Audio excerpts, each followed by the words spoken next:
स्वागत है। आज हम एक बहुत ही कह सकते हैं गहरे विषय पर बात करने वाले हैं, वेदांत दर्शन से। हाँ बिल्कुल, ब्रह्म सूत्र और उसमें भी पहला अध्याय तीसरा पाद। सही। हमारे पास कुछ नोट्स हैं एक व्याख्यान पर आधारित। और ये नोट्स फोकस करते हैं दहर शब्द पर। दहेर मतलब? दहर यानी छोटा सा आकाश, खास तौर पर हृदय के अंदर का। अच्छा, हृदय आकाश। तो सवाल क्या है यहाँ? सवाल ये है कि उपनिषद जब इस दहर की बात करते हैं तो वो किसे कह रहे हैं? क्या वो जीवात्मा है जो सीमित है, या फिर वो असीम परमात्मा है? बिल्कुल, यही गुत्थी है। तो आज हम इसी को समझने की कोशिश करेंगे, ब्रह्म सूत्र और छांदोग्य उपनिषद के हवाले से। हाँ, देखते हैं सूत्र क्या रास्ता दिखाते हैं। चलिए फिर शुरू करते हैं।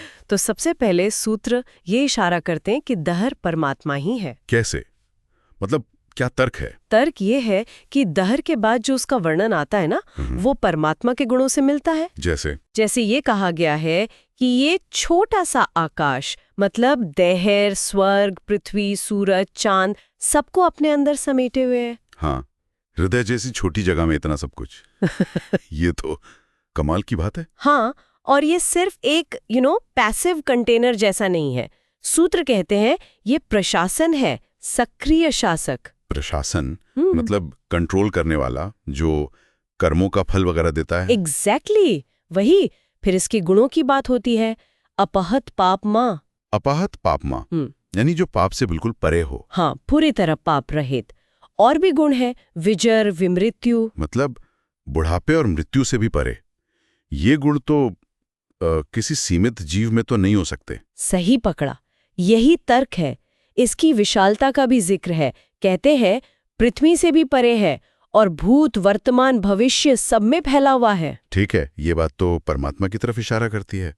लेकिन एक कंफ्यूजन भी तो आता है। हाँ, आता है, छांदोग्य उपनिषद से। वो संप्रसाद वाला मंत्र? बिल्कुल, वहाँ संप्रसाद शब्द है जिसे अक्सर जीवात्मा मानते हैं, खासकर सुषुप्ति या मुक्त अवस्था में। और वहाँ कहा गया है कि ये संप्रसाद शरीर से उठकर परम ज्योति को पाता है। हाँ, तो इससे लगता है कि शायद ये दहर जीवात्मा ही है, क्योंकि जीवात्मा का जिक्र आ गया। यही शंका है।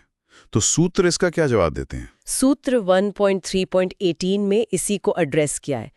पहले शंका बताई, इतर परामर्शात सयति चेत, मतलब दूसरे जीवात्मा का जिक्र होने से क्या दहर को जीवात्मा मान ले? और जवाब है न असंभवात। नहीं, ये संभव ही नहीं है। संभव क्यों नहीं? क्योंकि जो गुण दहर के बताए गए, सारे लोगों को धारण करना, सबका शासक होना, पाप रहित होना, वो जीवात्मा में संभव ही नहीं है। अच्छा, तो संप्रसाद का जिक्र क्यों है फिर? वो इसलिए कि जीवात्मा इस दहर यानी परमात्मा से जुड़ा हुआ है, उसका अनुभव करता है, उसी हृदय आकाश में रहता है, पर वो खुद दहर नहीं है। अच्छा, जैसे वो उदाहरण देते ना, मंचाह क्रोशंती, कि मंच चिल्ला रहे हैं, मतलब मंच पर बैठे लोग चिल्ला रहे हैं, मंच खुद नहीं। तो यहाँ जीवात्मा उस हृदय आकाश रूपी मंच पर है, पर गुण परमात्मा के बताए जा रहे हैं। बिल्कुल, ये लक्षणा है। जीवात्मा ध्याता है, परमात्मा ध्येय है। ठीक है, ये बात साफ हुई।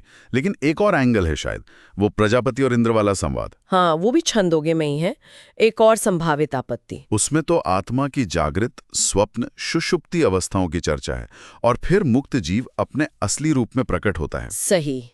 तो आपत्ति ये उठाई जाती है कि वो पूरा संवाद तो जीवात्मा के बारे में है, तो शायद दहर भी जीवात्मा ही हो। हाँ, इसका क्या समाधान है? सूत्र 1.3.19 कहता है, उत्तराच्छेद आविर्भूत स्वरूपस्तु, मतलब हाँ, वो संवाद जीवात्मा की यात्रा का है। यात्रा? हाँ, कैसे वो ध्यान और ज्ञान से परमात्मा को जानकर अपने असली स्वरूप में प्रकट होता है। आविर्भूत स्वरूप।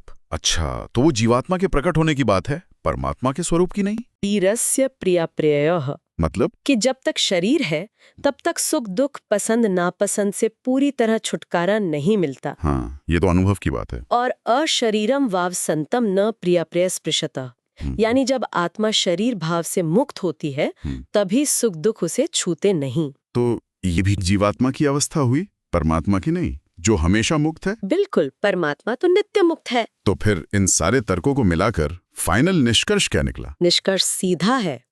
दहर के जो खास गुण बताए गए, अपहत पापमा, विजर, विमृत्यु, विशोक, सत्यकाम, सत्य संकल्प, ये सब गुण सिर्फ और सिर्फ परमात्मा में ही हो सकते हैं, जीवात्मा में नहीं। नहीं, सीमित जीवात्मा में ये सारे गुण एक साथ स्वाभाविक रूप से नहीं हो सकते। तो मतलब ब्रह्मसूत्र बिल्कुल स्पष्ट हैं कि इस प्रसंग में हृदय में स्थित दहर परमात्मा ही है। हाँ, जीवात्मा का जिक्र इसलिए है क्योंकि वही साधक है, वही उस परमात्मा का ध्यान और अनुभव करता है।